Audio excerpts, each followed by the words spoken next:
नमस्कार मित्रांनो, स्वागत आहे तुमचं फौजी महाराष्ट्राच्या मराठी चॅनलमध्ये। मित्रांनो, पोलीस भरती सगळ्यात वाईट वाटते ते म्हणजे की जे विद्यार्थी यावर्षी पहिल्यांदा भरती करतात त्या विद्यार्थ्यांचं।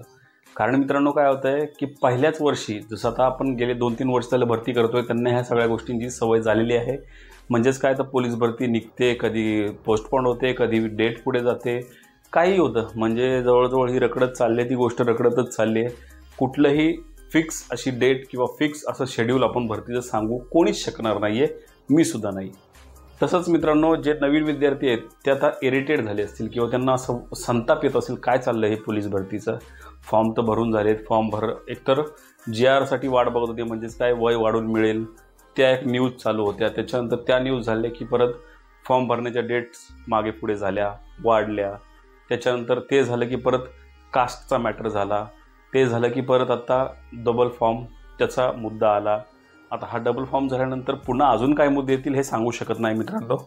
तरीही हा डबल फॉर्म काय आहे याच्याबद्दलच हा सविस्तर व्हिडिओ आहे। म्हणजेच काय मित्रांनो, जे आपण लास्ट जर तुम्ही आपलं चॅनल सबस्क्राईब केलं असेल, बाजूला असलेले बेल आयकॉन प्रेस केले असेल तर मित्रांनो तुम्हाला ह्याच्या आधीचा जो व्हिडिओ पाहिला असेल की जे 2019च्या भरतीमध्ये जे 2897 विद्यार्थी होते त्यांचे डबल फॉर्म रद्द झाले, परंतु यावर्षी सुद्धा असंख्य विद्यार्थी आपण म्हणू शकतो, जवळजवळ 3 लाखापेक्षाही जास्त विद्यार्थी आहेत ते ज्यांनी डबल फॉर्म भरले, पण त्यांच्यावर अन्याय नको म्हणून, म्हणजे पुढे जाऊन अजून काही मॅटर्स होऊ नये म्हणून आत्ताच शासनाने त्यांना एक संधी म्हणून एक संधी दिलेली आहे। म्हणजेच काय की हा जर तुम्ही डबल फॉर्म भरलेला आहे तो डबल फॉर्म कसा कॅन्सल करायचा यासाठी एक संधी दिलेली आहे आणि त्याचं एक परिपत्रक आपल्या पुढे आलेलं आहे। तर ते परिपत्रक काय आहे, तुम्हाला डबल फॉर्म तुमचा कॅन्सल कसा करायचा आहे याबद्दलच हा सविस्तर व्हिडिओ आहे। मित्रांनो, खूप इम्पॉर्टंट व्हिडिओ आहे। जर तुम्हीही डबल फॉर्म भरला असेल किंवा तुम्ही भरला नसेल पण तुमच्या आसपास कोणी भरला असेल तर नक्कीच त्याच्यापर्यंत हा व्हिडिओ पोहोचवा आणि तुम्ही सुद्धा हा व्हिडिओ पूर्णपणे पहा। त्याचसोबत जर तुम्ही पोलीस भरती करत असाल किंवा आर्मी भरती करायची आहे किंवा एअरफोर्स कोणतीही गव्हर्नमेंटची भरती करायची असेल तर नक्कीच तुम्ही आपल्या चॅनल सबस्क्राईब करू शकता, बाजूला बेल आयकॉन प्रेस करू शकता, म्हणजे प्रत्येक व्हिडिओ सगळ्यात आधी तुम्हाला मिळेल। तर मित्रांनो, सुरुवात इच्छा व्हिडिओला त्यापूर्वी माझी थोडी माहिती सांगतो।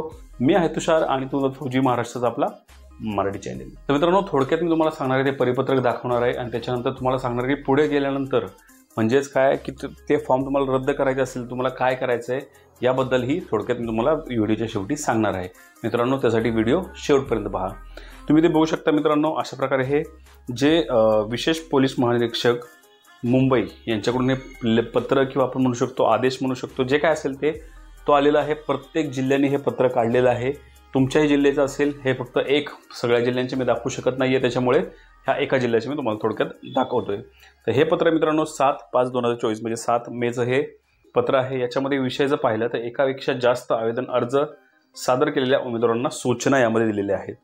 ह्या सूचना काय आहेत मित्रांनो, तर जे विद्यार्थी सन 2022-23 या वर्षात रिक्त असलेल्या पोलीस शिपाई सेवेतील पोलीस शिपाई चालक, बँड्समन, सशस्त्र पोलीस शिपाई, कारागृह शिपाई भरती 2023 करता देण्यात आलेल्या जाहिरातीमध्ये उमेदवाराने एका पदाकरिता संपूर्ण महाराष्ट्र राज्यात फक्त एका घटकात अर्ज करू शकतो। म्हणजेच काय, तुम्हाला याच्या आधी सुद्धा व्हिडिओमध्ये मी सांगितलं होतं मित्रांनो की एका जिल्ह्यामध्ये फक्त एकाच पदासाठी अर्ज करू शकता। म्हणजेच काय, तुम्ही एका जिल्ह्यामध्ये समजा मुंबईमध्ये तुम्ही शिपाईसाठी अर्ज करू शकता, चालकासाठी अर्ज करू शकता, कारागृहासाठी अर्ज करू शकता आणि SRPF यासाठी अर्ज करू शकता। हे 4 फॉर्म झाले, ते ग्राह्य धरले जातील। परंतु तुम्ही शिपाई आणि शिपाईसाठीच जर अर्ज करत असाल तर ते ग्राह्य धरलं जाणार नाही। आणि जर तुम्ही डोकं लावलं काय म्हणजे आधार कार्ड नंबर चेंज केला किंवा आईवडिलांचा आधार कार्ड किंवा कोणाचं एनिथिंग आधार कार्ड लावून तुम्ही काही मॅटर करून तुम्ही फॉर्म भरले, पुढे गेल्यानंतर प्रॉब्लेम तुम्हालाच आहे। कारण की बायोमेट्रिकवरती सगळं आहे,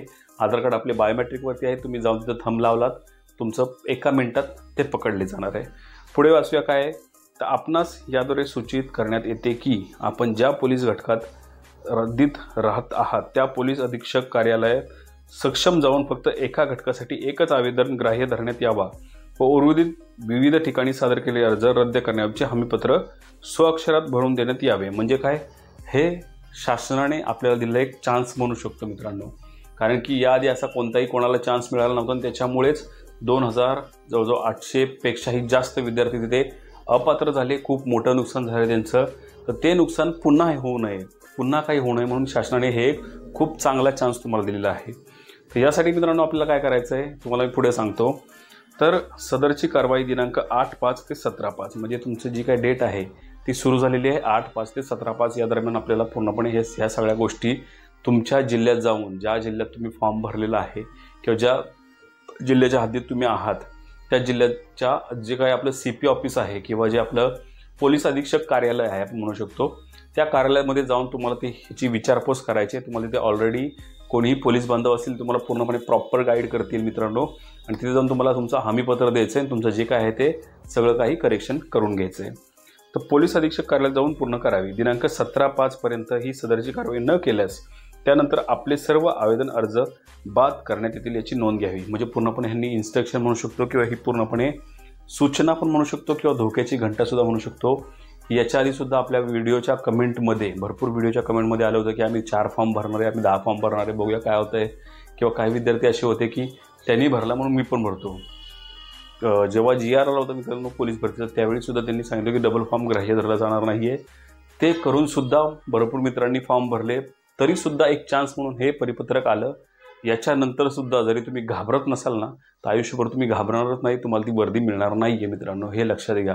कारण कुठेतरी थोडीतरी इज्जत द्या शासनाला किंवा थोडीतरी डिसिप्लिन स्वतःमध्ये ठेवा.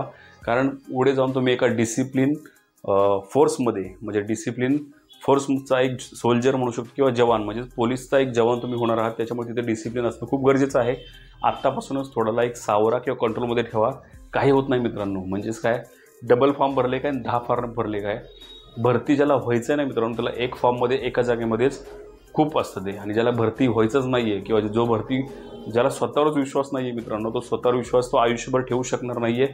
आणि त्याच्यामुळे डबल काय 10-100 फॉर्म जरी भरले तरी तो भरती कधीच होऊ शकणार. त्याच्यामुळे जर स्वतःवर विश्वास असेल मित्रांनो तर नक्कीच याआधी जर चूक केली असेल तर आत्ता ती चूक सुधारा.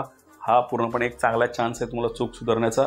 असा चान्स पुन्हा मिळणार नाही आहे. आत्ताच्या आत्ता म्हणजे संध्याकाळी व्हिडिओ पाहत असेल तर आत्ता जाऊ नका. दिवसा जे ऑफिस टायमिंग आहे 10 ते 5 आपण म्हणू शकतो, या दरम्यान तुम्ही तुमच्या जिल्ह्याच्या अधीक्षक ऑफिसमध्ये जावा आणि ही सगळी कार्यवाही पूर्ण करा. आता मित्रांनो येतं की आपल्याला परिपत्रक कसं द्यायचं आहे. नॉर्मली एक ॲप्लिकेशन लिहायचं आहे. ॲप्लिकेशन म्हणजेच अर्ज आपल्याला नॉर्मली प्रत्येकाला लिहिता येतो. त्या अर्जामध्ये पूर्णपणे नमूद करायचं आहे की मी माझं नाव हे आहे, माझं वय हे आहे आणि त्याच्यानंतर मी इथे म्हणजे तुमचं जे ठिकाण आहे तुम्ही या गावचं राहणार असून मी या जिल्ह्यामध्ये फॉर्म भरले होते. ह्या जिल्ह्यामध्ये फॉर्म भरताना माझा रजिस्ट्रेशन नंबर हा होता, माझा आधार कार्ड नंबर हा होता आणि माझं जे काय आहे ते टोकन नंबर हा होता. ह्या सगळ्या गोष्टी डिटेल तिथे लिहा मित्रांनो. आणि त्याच्यानंतर तुम्ही त्यामध्ये लिहा की मला फक्त आणि फक्त मुंबईमध्येच, म्हणजे एक्झाम्पल सांगतोय, मला तुमच्या जिल्ह्यात जो काय तुमचा जिल्हा आहे तिथेच फक्त माझा फॉर्म ठेवावा, बाकी सगळे फॉर्म म्हणजे कॅन्सल करावेत. असं एक हमीपत्र द्या, खाली तुमची सही करा आणि निश्चिंत राहा मित्रांनो. पूर्णपणे तयारी ठेवा, स्वतःवर विश्वास ठेवा, पूर्णपणे मेहनत करा. अजूनही आपल्याकडे वेळ आहे. थोडी मेहनत आत्ता जरी तुम्ही केली ना मित्रांनो तुम्हाला वर्दी 100% मिळेल. फक्त थोडा विश्वास स्वतःवर पाहिजे. तर मित्रांनो अशा प्रकारे ही अपडेट होती. अशा प्रकारे आपल्याला ह्या सगळ्या गोष्टी करायच्या आहेत. अशाच प्रकारच्या नवीन अपडेट, अशाच प्रकारचे नवीन व्हिडिओ पाहण्यासाठी आत्ताच तुम्ही आपल्या चॅनल सबस्क्राईब करा. सबस्क्राईब करणं पूर्णपणे मोफत असतं आणि त्यासोबत जर बेल आयकॉन प्रेस केली तर दररोज तुम्हाला अशा प्रकारचे व्हिडिओ पाहायला मिळतील. तर मित्रांनो पुन्हा भेटूया अशा एखाद्या नवीन विषयासह. तोपर्यंत जय हिंद, जय महाराष्ट्र, वंदे मातरम.